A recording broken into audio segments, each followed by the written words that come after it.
प्रेम एक ऐसा भाव जिससे परमात्मा को पाया जा सकता है। भगवान गौतम बुद्ध ने पूरी दुनिया को प्रेम का संदेश दिया कि प्रेम से आप पूरी दुनिया को जीत सकते हैं। बुद्ध कहते हैं कि प्रेम से घृणा को भी जीता जा सकता है। आप खुद सोचें कि आपका मन सबसे ज्यादा क्या चाहता है और इसका जवाब आपको मिलेगा प्रेम, प्रेम, प्रेम। जी हाँ, दुनिया में चाहे पशु हो, पक्षी हो या कोई भी प्राणी हो, हर प्राणी का मन सिर्फ प्रेम चाहता है। लेकिन हम सभी प्रेम के भाव को समझ ही नहीं पाते और सब अलग दिशा में चलते रहते हैं।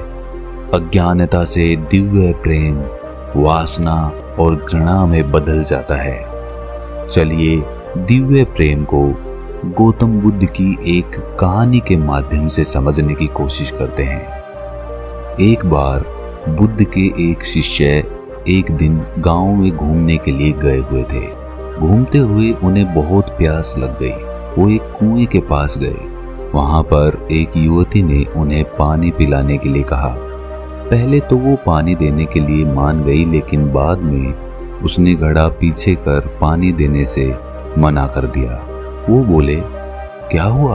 युवती बोली, मैं नीची जाति से हूँ। मेरे हाथ का पानी पीने से आपका धर्म भ्रष्ट हो जाएगा। आनंद ने कहा कि आप इसकी चिंता ना करें, मुझे पानी पिलाएं। पानी पिलाना तो पुण्य का काम होता है। हमारे गुरु बुद्ध कहते हैं कि इस धरती पर कोई ऊंच नीच नहीं होती, सब समान होते हैं। ये सुनकर वो युवती बेहद खुश हो गई और उन्हें पानी पिलाया। उसके बाद वो युवती वहां से चली गई। वो रास्ते भर आनंद के बारे में ही सोचती रही। उसे उनकी सोच बहुत पसंद आई। आनंद देखने में भी बहुत सुंदर थे। कोई भी उन पर आसानी से मोहित हो जाता। वो युवती भी आनंद पर मोहित हो गई। वो रोज कुएं के पास उनका इंतजार करती। आनंद रोज उस कुएं के पास से जाते तो वही युवती उन्हें पानी पिलाती। अब तक उसे बस उन्हें जी भर देखने की इच्छा थी, लेकिन अब वो इच्छा बढ़ रही थी। एक दिन आनंद नहीं आए। युवती बहुत परेशान हो गई और उनके बारे में पता करने के लिए बुद्ध के आश्रम में पहुंच गई। जब उसने आश्रम में आनंद को देखा तब उसकी परेशानी दूर हुई। उसने आनंद से कहा कि आज आप घूमने के लिए गांव में नहीं आए? आनंद ने कहा, आज मुझे आश्रम में बहुत काम था। युवती ने कहा, आप जाति का भेदभाव नहीं करते, क्या आप मेरे घर खाने का निमंत्रण स्वीकार करेंगे? आनंद ने कहा, ये तो मैं बुद्ध से पूछकर बताऊंगा। उनकी अनुमति मिल गई तो मैं अवश्य आऊंगा। ये सुनकर युवती खुश हो गई और वहां से चली गई। उसे उस दिन पूरी रात नींद नहीं आई। उसे लगा कि आनंद भी उसे प्रेम करता है, इसीलिए वो उसके घर खाने पर आ रहे हैं। अगले दिन आनंद बुद्ध से अनुमति लेकर उस युवती के घर गए।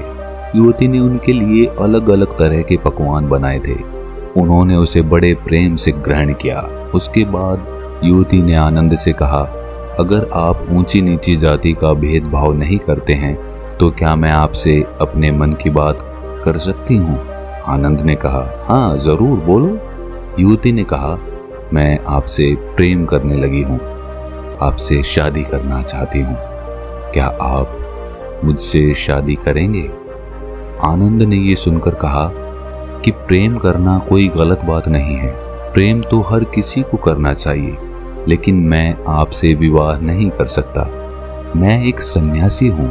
मेरे जीवन का लक्ष्य विवाह करना नहीं है। मैं केवल बुद्ध की सेवा करना चाहता हूँ। युवती ने कहा, मैं आपको बुद्ध की सेवा करने से नहीं रोकूंगी, बल्कि आपके साथ मैं भी उनकी सेवा करूंगी। आनंद ने कहा, जो तुम सोच रही हो वो नहीं हो सकता है। और ये कहकर वो वहां से उठकर चले गए। अब वही प्रेम युवती के लिए पीड़ा का कारण बन गया। वो हर कीमत पर आनंद को पाना चाहती थी। जब ये बात युवती की माँ को पता चली तो उसने एक उपाय सोचा। उसने अपनी बेटी से कहा, तुम अपनी माँ पर भरोसा रखो, आनंद तुम्हारा ही होगा। तुम उसे फिर से खाने पर बुलाओ। मैं उसके खाने में बेहोशी की दवा मिला दूंगी, उसके बाद तुम उससे गंधर्व विवाह कर लेना। युवती ने कहा, क्या ये सही रहेगा माँ? उसकी माँ ने कहा, प्रेम में सही और गलत नहीं होता। अगले दिन युवती फिर आनंद से मिलने गई और कहा, क्या आप मुझसे नाराज हैं? आनंद ने कहा, नहीं, मैं किसी से नाराज नहीं होता और आपने तो ऐसा कुछ किया भी नहीं कि मैं नाराज हो जाऊं। युवती ने कहा, तो ठीक है, फिर क्या आप दोबारा मेरे घर भोजन करने आएंगे? आनंद ने कहा, मैं बुद्ध से अनुमति लेकर अवश्य आऊंगा। अगले दिन आनंद युवती के यहाँ भोजन पर गए।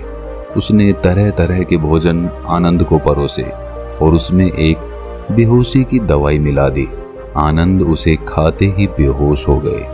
युवती की माता ने कहा, जाओ अब तुम गंधर्व विवाह कर लो, मुझे ये ठीक नहीं लग रहा माँ। युवती की माँ कहती है, अरे सही गलत सोचोगी तो आनंद कभी नहीं मिलेगा। युवती अंदर गई और तैयार होकर बाहर आई। जैसे ही वो वरमाला लेकर आनंद के पास आई, उतने में ही आनंद की बेहोशी टूट गई और युवती को अपने समीप वरमाला के साथ देखा। युवती भी आनंद को इस तरह देखकर घबरा गई।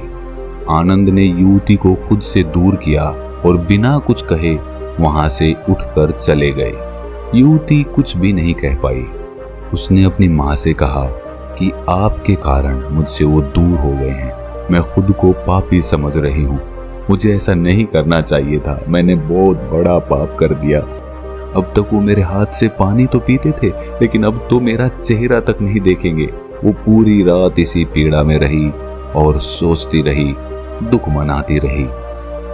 अगले दिन सुबह होते ही वो बुद्ध के आश्रम में पहुंच गई और बुद्ध से कहा कि मुझसे बहुत बड़ा पाप हो गया है, आप मुझे उस पाप की सजा दें। बुद्ध मुस्कुराकर बोले, मुझे आनंद ने तुम्हारे बारे में बताया, तुमने कोई पाप नहीं किया है, तुमने तो प्रेम किया है।